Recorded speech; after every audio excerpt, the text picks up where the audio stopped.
آج مدینہ منورہ میں خطبہ ارشاد فرمایا ہے فضیلۃ الشیخ عبدالباری بن عواد الثبیتی حفظہ اللہ نے، اور انہوں نے قرآن کریم کی ایک آیت کے بارے میں خطبہ ارشاد فرمایا جو کہ ہے ان اللہ بصیر بالعباد،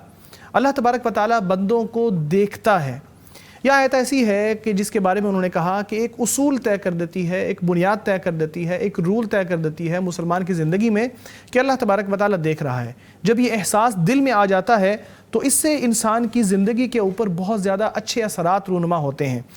ایک تو یہ کہ انسان کے دل کو اطمینان ہو جاتا ہے، سکون ہو جاتا ہے کہ اللہ دیکھ رہا ہے، اللہ معاملات کو دیکھ رہا ہے، اللہ تبارک و تعالی معاملات کو سنبھال رہا ہے، اسے اطمینان ہو جاتا ہے۔ یہ جو پھر افراتفری ہوتی ہے یا جو پریشانی ہوتی ہے یا جو غم ہوتا ہے یا دنیا کی مصیبتوں کی وجہ سے انسان پریشان ہوتا ہے، پھر جب یہ یقین کر لیتا ہے کہ اللہ تبارک و تعالی چیزوں کو دیکھتا ہے تو پھر یہ پریشانی اس کے دل سے ختم ہو جاتی ہے اور انسان یہ یقین کر لیتا ہے کہ اللہ تبارک و تعالی اسے دیکھ رہا ہے۔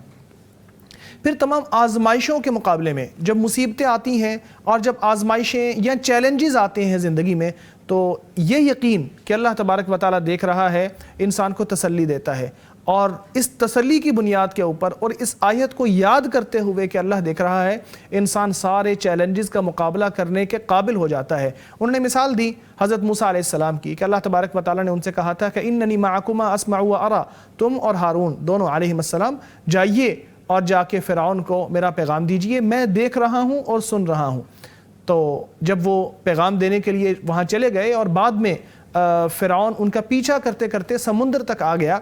تو سامنے سمندر تھا اور پیچھے فرعون کا لشکر تھا، یوں لگ رہا تھا جیسے امید کے سارے دروازے بند ہو گئے ہیں، لیکن موسیٰ علیہ السلام نے اللہ پر یقین رکھا اور یاد رکھا کہ اللہ نے کہا تھا کہ میں دیکھتا ہوں، لہٰذا انہوں نے کہا کہ اللہ میرے ساتھ ہے،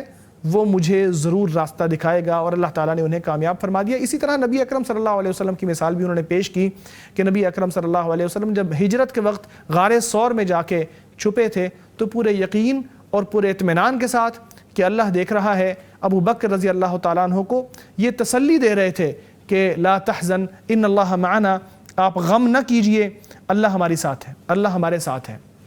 اسی طرح انہوں نے نماز کے اندر خشوع و خضوع کے حوالے سے بھی ذکر فرمایا کہ جب انسان کو یہ یقین ہوتا ہے کہ اللہ تبارک و تعالیٰ اسے دیکھ رہا ہے تو اس کی نماز میں خشوع اور خضوع پیدا ہو جاتا ہے۔ جب انسان کو یقین ہو کہ واقعی نماز کی حالت میں اللہ مجھے دیکھ رہا ہے، میں اللہ کے سامنے کھڑا ہوں اور اللہ مجھے دیکھ رہا ہے اور میری باتوں کو سن رہا ہے، تو یقینی طور پر اس کی نماز کے اندر خشوع اور خضوع پیدا ہو جاتا ہے، اور جب یہ احساس ختم ہو جائے تو پھر نماز کے اندر سے خشوع اور خضوع ختم ہونے کے امکانات موجود ہوتے ہیں۔ اسی طرح انسان کے اخلاق کے اوپر اور اس کے کردار کے اوپر اس چیز کا بڑا اثر ہوتا ہے کہ وہ یاد رکھے کہ اللہ تبارک و تعالیٰ اسے دیکھ رہا ہے۔ جب انسان کو یہ یقین ہو جاتا ہے کہ واقعی اللہ اسے دیکھ رہا ہے، ہر لمحے میں دیکھ رہا ہے، ہر کام میں دیکھ رہا ہے، تو ہوتا یوں ہے کہ انسان بہت سی برائیوں سے، بہت سی خرابیوں سے، بہت سے گناہوں سے اس لیے بچ جاتا ہے کہ اسے یاد ہوتا ہے کہ اللہ دیکھ رہا ہے۔ پھر وہ ایسے کام کرنے سے بچتا ہے کہ جنہیں وہ اللہ کے سامنے کرنا پسند نہیں کرتا۔ ظاہر سی بات ہے کہ انسان ہر گناہ اللہ کے سامنے کرنا پسند نہیں کرتا، لیکن یہ احساس دل سے مر جاتا ہے۔ جب یہ احساس جاگ جائے کہ اللہ دیکھ رہا ہے تو انسان ان ساری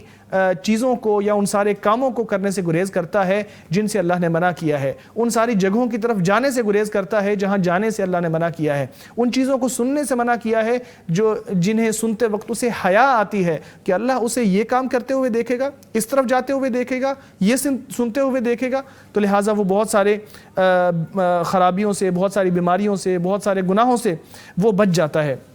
پھر اسی طرح اللہ دیکھ رہا ہے کہ اس جملے کے اوپر یا اس آیت کا مظلوم کے اوپر بھی بہت بڑا اثر ہوتا ہے۔ مسلمان یہ سمجھتا ہے اور مظلوم یہ سمجھتا ہے کہ اللہ تبارک و تعالیٰ اسے دیکھ رہا ہے، اس کی مظلومیت سے واقف ہے، وہ ظالم سے بدلہ لینے کے قابل ہے اور اس پر قادر ہے، اور اسے یقین ہوتا ہے کہ اللہ مجھے دیکھ رہا ہے، جو میرے اوپر ظلم ہوا ہے اللہ اسے دیکھ رہا ہے، جو میری حق تلفی ہوئی ہے اللہ اس سے واقف ہے، اللہ ضرور بدلہ لے گا، چاہے وقت گزر جائے اور کچھ عرصے کے بعد ہی یہ بدلہ ملے، لیکن یہ بدلہ ضرور ملے گا۔ اسی طرح دعا میں اور اللہ کے اوپر توکل کا بھی اس کے اندر بڑا کردار ہوتا ہے۔ جب انسان کو یقین ہو جاتا ہے کہ اللہ تبارک و تعالیٰ اسے دیکھتا ہے، اللہ تبارک و تعالیٰ اسے سنتا ہے، تو وہ مکمل طور پر اللہ پر بھروسہ کر لیتا ہے اور اللہ تبارک و تعالیٰ سے دعا کرنے لگتا ہے۔ جب اسے یقین ہوتا ہے کہ اللہ دیکھ رہا ہے تو وہ اللہ کے قریب ہو جاتا ہے۔ جیسے ہی کوئی پریشانی آتی ہے، جیسے ہی وہ کسی بیماری کا یا مصیبت کا شکار ہوتا ہے تو وہ فوری طور پر اللہ تبارک و تعالیٰ کا رخ کرتا ہے۔ اور پھر انہوں نے فرمایا کہ اللہ کا دروازہ پھر وہ پہلا دروازہ ہوتا ہے جو کھٹکھٹایا جاتا ہے کسی حاجت کے وقت، کسی مصیبت کے وقت، کسی آزمائش کے وقت۔ پھر دوسروں کے دروازے نہیں کھٹکھٹائے جاتے بلکہ اللہ تبارک و تعالیٰ ہی کا دروازہ کھٹکھٹایا جاتا ہے۔ پھر انہوں نے یہ بھی کہا کہ جب انسان کو یہ احساس ہو جاتا ہے کہ اللہ تبارک و تعالیٰ اسے دیکھ رہا ہے تو اس کے کام میں بہتری آ جاتی ہے۔ پھر وہ جو کام بھی کر رہا ہو، جو نوکری بھی کر رہا ہو، جو تجارت بھی کر رہا ہو، وہ یہ یاد رکھنے لگتا ہے کہ یہ کام جو میں کرتا ہوں یہ صرف ایک کام نہیں ہے، صرف ایک نوکری نہیں ہے جو میں نے کرنی ہے، بلکہ یہ عبادت بھی ہے، یہ رزق کا ذریعہ بھی ہے۔ اللہ تبارک و تعالیٰ کو یہ کام مکمل کر کے راضی بھی کرنا ہے، تو وہ مکمل طریقے سے اپنا کام کرنے لگتا ہے، اس لیے کہ اللہ تبارک و تعالیٰ اسے دیکھ رہا ہے۔ اور جب وہ مکمل طریقے سے اپنا کام کرتا ہے تو کام بہتر ہونے لگ جاتے ہیں، معاشرے اور جو ادارے ہیں وہ ترقی کرنے لگتے ہیں، اور یوں پوری قوم اور پوری امت ترقی کے راہ پر چل پڑتی ہے۔ اسی طرح تاجر جب اس چیز کو یاد رکھتا ہے کہ اللہ تبارک و تعالیٰ اسے دیکھ رہا ہے تو وہ اپنے تمام تجارتی معاملات میں اللہ کو یاد رکھنے لگتا ہے، اور